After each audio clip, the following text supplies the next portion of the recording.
Hi guys, good morning. Ayan, dito po ako ulit sa aming garden. Tingnan nyo po yung aming kamatis. Hindi na namin na-harvest. Kasi pag busy, ayan. Ang dami kasi naming tinanim. Sayang. Yung part na doon sa unahan, yun ang na-harvest namin lagi. Dito, hindi.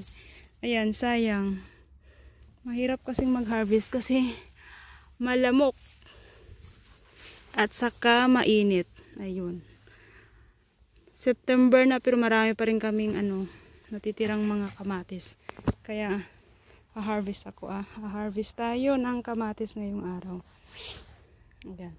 Mayroon na akong na-harvest na konti. Ayan, hindi lang konti, marami rin siya. Saka ito Ito pa na part ang ha-harvestin natin ngayon.